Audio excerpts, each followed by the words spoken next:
Thank you. It's Wyatt Benno, and I am actually the founder of two different companies. One is NovaNet, and the other is a DAO called Kinnick. Kinnick does a vector database that runs completely. Oh, sorry, no problem.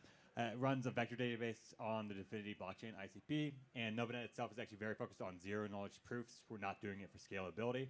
So when you hear ZK, you think of like L2s, ZK VMs that run very, very quickly. They're very big and memory-hungry machines.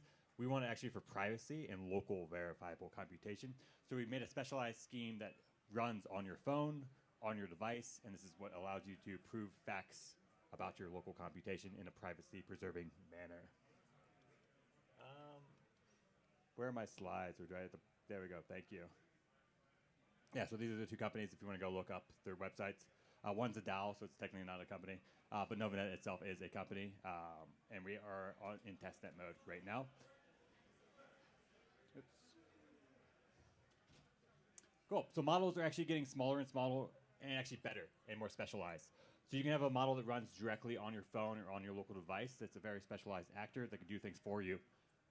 These are just a few examples that are out there in the wild today that you can try out by yourselves, but there's various different companies building these, Microsoft being one, Google, and just also just purely open source type models in general. We actually use BERT for a few other things, but these are actually pretty powerful models for very specific things. So when people think of agents, they think of LLMs, but really there's also small language models, SLMs, and even models that have nothing to do with language models at all, like gradient boosting that's used for prediction, or these other DeFi type models that are very useful. So these things actually run directly on your device, and you would like to prove to other people that you did run things correctly. And this is why verifiability is important. With a lot of the larger LLMs, we're using trusted execution environments. So these are $30,000 to $50,000 machines to verify the fact that they ran their agents correctly. We actually want to go the other way around and say, hey, we want smaller models to run locally and verify those facts. And with this, what you can do is actually you can trigger on-chain events. So one demo we did with Circle, which runs USDC, was actually doing a prediction model in your browser. So gradient boosting in your browser, basically saying, would this person survive Titanic? Like it was like age and a few other factors. I was going to imagine it being more like robust for like loans or something like that. And after the model runs, it has a zero-knowledge proof sent to a smart contract running on Ethereum, and this is what triggers the USDC transactions. Another good example that I always like to throw out there is biometric models. If you have to give your data to a prover network, it kind of defeats the purpose. So you have a model that runs on your phone that scans your iris, and you might want to prove to someone that you did this correctly. And with this, you can use ZKP. One other thing I always like to bring up is AI agents are only as strong as the weakest link. So you can imagine 10 different links in an AI agent workload. One might be a small language model, one might be a large language model. An attacker will use this as a honeypot. So any weak link can potentially be a point of failure, and you could potentially lose a bunch of funds. So I think there's a joint factor of MPC, TEEs, and ZKPs to all work together to have really strong and robust agent workloads. So I spoke about trusted execution environments. This is what most people are doing in production today. It's hardware dependent. It's very costly, and you have to trust the hardware providers don't mess with your hardware. There is novel consensus, and there's a few blockchains that do this. They make consensus algorithms just for certain AI. Definity has one. I think they're actually releasing something called Caffeine AI. That basically is a AI ML running on a blockchain. FHE is fully homomorphic encryption. This is a cool way to have privacy. It's also cryptographically based, and Apple actually uses this right now. So if you actually say, hey Siri, it's using FHE to do something called private information retrieval. So they do have a good mixture here of local and also remote execution of their model. So it's actually, what I'm talking about is actually in production today already, which is pretty interesting because a year ago people would say that's crazy, way too expensive, it will never be in production, but Apple is actually currently using this today. And the last thing is zero-knowledge proofs. This is what I say is the one with least assumptions because everything stays on your device the entire time. Like you don't need to trust a hardware provider. You just basically run the thing by yourself. So there's a subset of ZKP called ZK Machine Learning, ZK ML, and I like to explain it in 3 different ways. One is used for private inference, the other is private models, and the other is private weights. So you can use ZK ML for these 3 various things. And people have always been saying it's way too computational, like way too expensive to do. Last big ZK LLM inference paper came out. It was 15 minutes, and this is on very hardcore machinery. But since then, we actually have newer schemes and newer tool sets coming out. One is EZKL, which is a very popular one that actually goes from Onyx straight to ZK. There's TensorPlunk, and the most recent is actually Mira, which is using something called a folding scheme, which I'm an expert in and love very much. These folding schemes are space efficient. So Mira here is the green and the red. And you can see as the model runs, it's still basically flat-lying in terms of memory. So you can run this on your phone or on your regular device. The other two ZKPs, you're right, they're very computationally expensive. They're blowing up the machine. Essentially, you won't be able to use them for very long.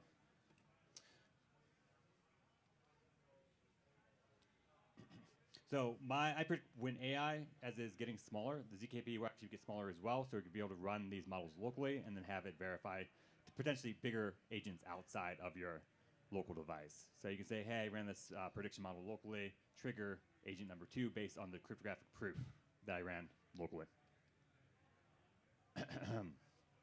Just to explain folding schemes a little bit, because it's a pretty core technology in terms of zero-knowledge proofs that's helping us get this done. Before this, there's something called proof recursion, and it was like eating soup with a fork. It was just like really messy. You would have to recurse a proof with heavy mathematical machinery at each step. Very, very messy, like not really practical. In 2022, a Microsoft researcher released a paper called Nova. KSC22 is a famous paper in the ZKP land. Sorry. And after that, there's a flurry of work from many institutions and companies looking into folding schemes for various different tasks. But what it really gives you is extraordinarily efficient prover recursion. So you can take a big proof, like you can imagine a monolithic prover, which is just taking everything, putting it in its head. It might take 128 gigabytes, which is the case for some of these scalability startups, to do the proving. But rather than doing that, you break it and go piece by piece by piece by piece by piece. It's called IVC, incremental verifiable computation. And with this, you can actually choose the step size to match your machine. So if you have a big machine, you can choose a big step size, go really quick. Or if you have a tiny machine, you can do it tiny. And this is the big innovation here, is that this is done with basically zero overhead. It takes instance A and instance B and basically merges these two things together in a very efficient way. There's no snark machinery until the very last step. The bad thing here is you have a big proof. And if you want to get that on a blockchain, you need to make it tiny. Our recent verifier that we are deploying with IoTex is actually like $20 per proof. What we can say, though, is that you can aggregate proofs as well. So you can imagine maybe 10,000 gamers using our stuff, and they aggregate, and they post one final thing on chain. So even though you do have to do this wrapping process, which is true of all ZK, and even actually TEs as well, they have to wrap the TE proof to get on chain. In the end, it's relatively cheap. So we use folding for space efficiency, and this is what helps us get the stuff on your device. And just a fact that I like to throw out there, if anyone asks you to give you their data or your data to a prover network, it's not private. So basically all the prover networks in the space today are focused on scaling Ethereum. They're not privacy preserving whatsoever. You need memory efficiency. You need the stuff to run on your local device for it to preserve your privacy.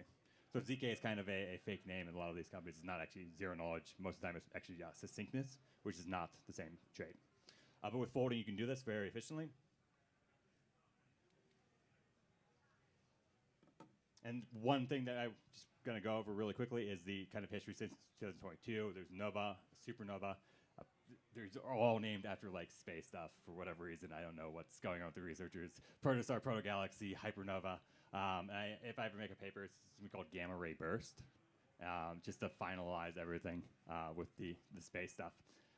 Micronova is actually one of the most efficient ways to aggregate proofs. It's also a folding scheme. So if you have many proofs that you want to aggregate together, that's where you should probably try to do it. It's the lowest cost right now. So really, with this, you have actually more succinct verifiers, faster provers, and even optimized constraint systems for ML and other things. And just the ZK space, even though I'm like in it and working it all the time, every month there is some breakthrough that gives 2x or 4x. So people would think ZKP is too expensive now. Wait 3 months. Like the Mira paper basically showed that stuff that was impossible a year ago is possible today, and it's extremely quick compared to what it would have been 1 year ago. This is kind of the truth of ZK land in general. There's people focused on scaling Ethereum. They want one big machine running as fast as possible, monolithic prover style. And then there's privacy and local verifiable compute, and these are two very different goals. Jolt can actually be used for both if they end up using some of our stuff, which is kind of cool. But SP1 and some of these other Starkish type systems actually are not memory efficient, and they never can be. It's just theoretically not possible for them to get smaller. SP1 might be able to do a little bit, but that's basically the general numbers. Added the docs just to be thorough down there. But if you do want speed for proving something and you don't need privacy, like SP1 is probably a very good choice for your issue or for your problem set. Incremental verifiable computation it was actually in 2008. It was a paper called by Valiant that introduced this concept where you can take any computation, break it into pieces, and then run it bit by bit. There's a few other cool facts about it as well. You can do continuations, which means you can take a big problem, split it among your 10 friends, you can all run it together, and then have a final resulting proof that you ran that correctly. So you can imagine an ML model that might be too big for one prover. You can get your 10 friends together and you can all run it, and if it was 5 minutes before, now it's 50 seconds. And you can do this even larger. Our circle demo kind of uses this fact as well, that you can use this type of incremental verifiable computation for this. Another cool thing about this is it's at every step you can stop and verify. So in a prover network setting, rather than using monolithic snark, where if it dies midway, you have to restart from the beginning, with IVC you can actually just stop and go whenever you want. Non-uniform incremental verification is the next step above this, and this allows for specialized people to come into the network as well. So you can imagine a very special circuit for doing an ML task. They might just be really good at that. So we can kind of hire them as like an Uber Black for that specific task, or even like a very powerful hardware-backed person could actually potentially join the network as well. So with this specialization, we get kind of all of the best out there, and we have collaborative prover network rather than kind of this competitive type of prover network model.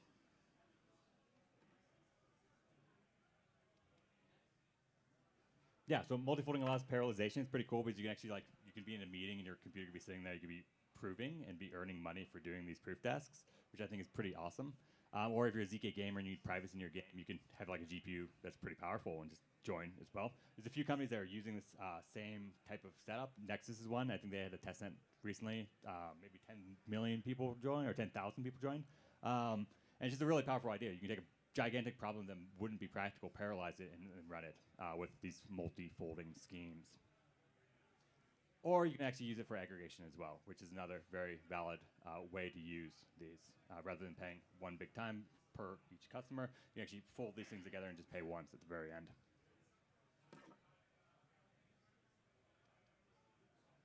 So what about privacy? Like giving your data to any prover network basically destroys it, but not if you use folding scheme. So if it's on your device and you're doing this, obviously it's private, right? This is like the least trust assumption is if you do everything by yourself. But actually there is a update in the Hypernova paper that lets you use just one fold to make it private. So you can run this computation and run this one fold, and then your thing is private. You can send that to a third party at that point, and then they can aggregate and do these other hard things for you. So there's really cool tricks that have been coming out recently in terms of not aggregated proving, but we call it delegated, where the privacy preserving portion is still done locally, but you can delegate the more expensive non-privacy preserving portions. So I mentioned Jolt. Like Jolt is not private. A lot of these ZKP schemes, when they come out, they're not privacy preserving. Now they can use this one trick that gives them privacy without having to redo a bunch of mathematics to get it done. You can also use folding to remove unwanted trace from other proving systems. So like trusted setups, you probably don't want that. These other things you can remove as well. There's been a few different teams working on this as well. WorldCoin has a similar type of model coming out soon. It's called delegated proving, where the privacy preserving portion is done locally, and then there's this big mathematical thing that has nothing to do with privacy you can export to a third party. This uses a scheme called Spartan to do this, and basically you can just break it apart. So you can imagine these client-side proofs taking seconds now, rather than like 30 seconds before. And their use case specifically, I think they said it was like under a second. So you can actually really use this trick to have in your browser doing proofs in under a second, which is almost like not noticeable to human beings. I don't think you would be able to say that a few years ago.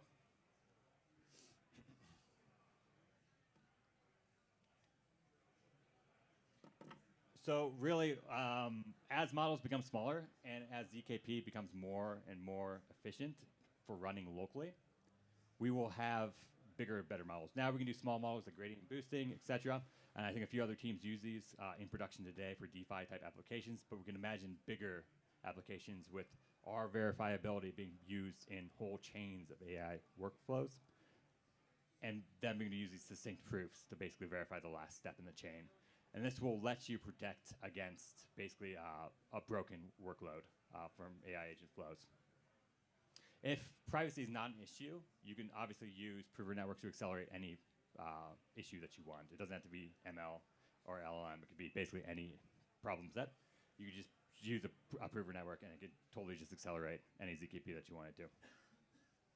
Currently, you could already prove small models on your device, which is awesome.